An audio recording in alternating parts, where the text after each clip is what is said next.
In 1213, Pope Innocent III announced plans for another crusade to the Holy Land. Since his previous crusade had been diverted, Innocent planned the Fifth Crusade as an entirely church-directed affair. Innocent believed that all of Latin Christendom must act together if Jerusalem were to be secured. He expanded the privileges of the Crusader, granting, on top of the traditional plenary indulgence, immunity from all taxes and forgiveness of all debts. Also, anyone who financed a Crusader was to receive the same plenary indulgence as if he himself had crusaded. After Saladin's death, his heirs fought a bitter civil war.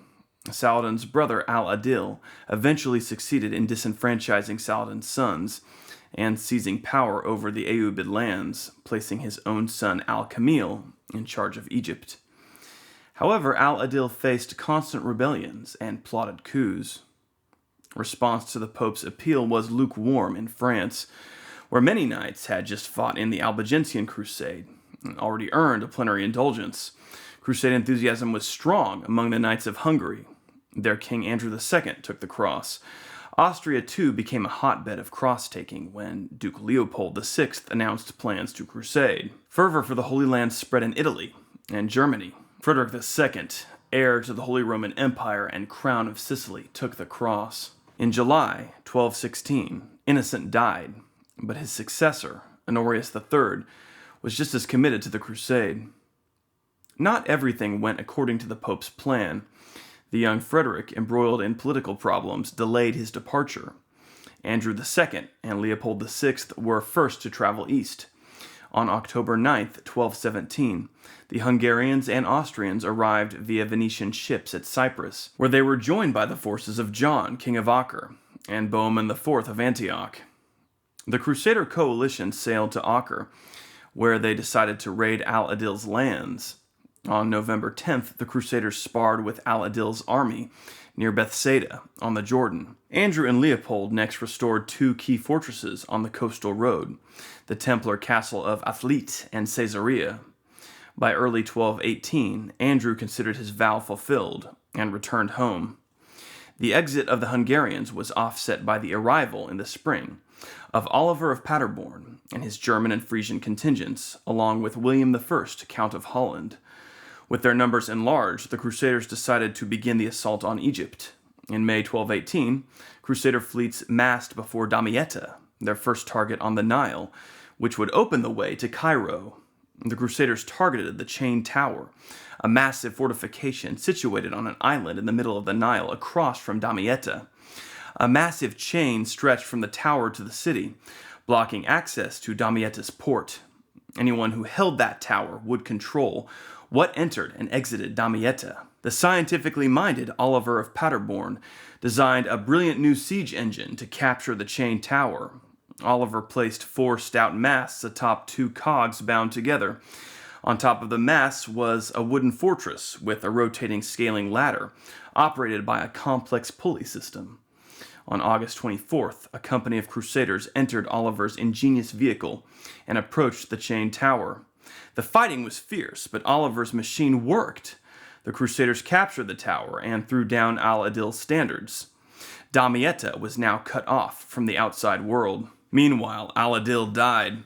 As usual, the Ayyubid Empire was once again split into competing factions, now among Al-Adil's sons, with Al-Kamil ruling Egypt.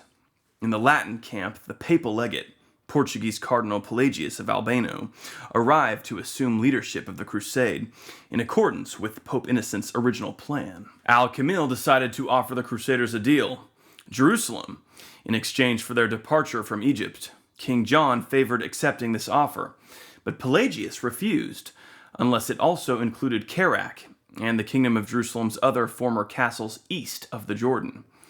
Al-Kamil refused to include these strategically important sites, and so Pelagius rejected the offer.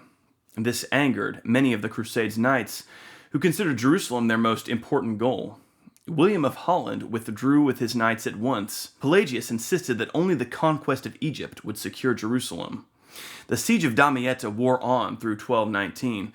By November, the Muslim garrison was exhausted beyond resistance, and the Crusaders captured the city. Al-Kamil retreated south upriver to Mansurah to block the way to Cairo. Throughout 1220, there was no fighting, with the Crusaders stalled in Damietta. Meanwhile, in Europe, on November 20th, 1220, Frederick II was finally crowned Holy Roman Emperor and announced that he could at last fulfill his crusading vow. He sent Louis, Duke of Bavaria, ahead with a German army to join the Crusaders at Damietta. Louis found a crusading army living comfortably, but growing restive in the Egyptian port city. Louis had been instructed not to allow an attack on Cairo until the emperor's arrival, but Pelagius favored a march south. Louis and Pelagius compromised with the idea of attacking Mansurah, where Al-Kamil had built a considerable fortress to protect Cairo. In July 1221, a Latin army numbering half the Crusaders' full strength marched out of Damietta and moved south down the Nile. Meanwhile, Al-Kamil's brothers in Syria had finally recognized the danger posed by the Crusaders and united with their brother. A large Ayyubid army assembled at Mansurah. Pelagius ignored King John's advice about positioning the Latin forces. John, who understood the Nile well, knew what locations were vulnerable to flooding. By August, the rising river did threaten the Crusaders. After intense fighting with the Ayyubids, Pelagius realized too late that his position was not tenable. He tried to withdraw the army north back toward Damietta, but by now Al-Kamil had managed to position an army on the Nile to block the Crusaders' way. In this critical moment, King John took control of the army and arranged it solidly enough for a desperate last stand. As usual, the Templars greatly bolstered the Crusaders' tactical integrity, and it's possible that without the Templars' presence, Al-Kamil's troops might have been able to completely break up the Crusaders' position. Al-Kamil's brothers favored a decisive battle with the Latin army, but Al-Kamil wisely saw the problem in this.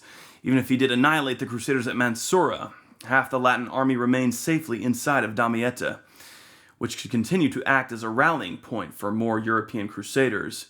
Instead, Al-Kamil offered the trapped Latin army generous terms. Surrender Damietta, and the whole of the Christian army could depart with their lives. Pelagius and Louis had no choice but to accept. Indeed, they considered themselves fortunate to be able to save their men. Back in Damietta, more of Frederick's troops had just arrived, horrified to learn that Damietta was about to be returned to the Muslims. There was much anger that the Crusaders had moved south before the arrival of the emperor. Once Al-Kamil had re-established control of Damietta, he struck an 8-year truce with the Crusaders. So ended the Fifth Crusade. The Fifth Crusade, which seemed destined for victory the years that it dragged on, had suddenly been defeated in the last moment. The loss of Damietta meant the loss of the Crusade. The multinational army disbanded, and Pelagius became the object of near universal scorn all over Europe, both for failing to accept Al-Kamil's initial offer of Jerusalem and for refusing to delay a march south before the arrival of Frederick II. However, Emperor Frederick also received much criticism for never actually personally showing up in Damietta. Nevertheless, despite the Fifth Crusade's defeat, it was not a defeat of annihilation. Both divisions of the Crusader army, the one inside of Damietta and the one mired on the Nile near Mansurah, remained intact to the end. Had Al-Kamil listened to his brothers and elected to engage the Crusaders, he certainly had a good chance of crushing the cornered Latins, but ironically, this might have actually benefited the Crusade in the end. The destruction of the Latin army at Mansurah would have closed the possibility of Damietta's surrender, and could have been fresh fodder for propaganda to rally masses of new Crusaders from all over Europe. Indeed, this is exactly what Al-Kamil shrewdly understood, as he himself expressed concerns that the arrival of Frederick II at the head of an enlarged, emboldened Crusader army at Damietta would endanger all of Egypt. This wasn't Al-Kamil's only concern. The presence of his brother's Syrian armies in Egypt made him nervous, and he was still dealing with plots against his power in Cairo. It was in Al-Kamil's interest to put an end to the Fifth Crusade quickly by securing the immediate withdrawal of all Latin forces from Egypt, even if that meant sparing the whole of the Christian army. Indeed, Al-Kamil did receive considerable criticism in the Muslim world for failing to wage a decisive battle against the invading infidels, but there's no evidence that Al-Kamil had much appetite for holy war anyway. Indeed, throughout the Fifth Crusade, he had repeatedly offered the Crusaders his uncle Saladin's crowning conquest, Jerusalem, even proposing at one point to restore the Holy City's fortifications for the Crusaders at his own expense. To recap, here's where we are in the concise overviews of the numbered Crusades. First Crusade, Christian victory.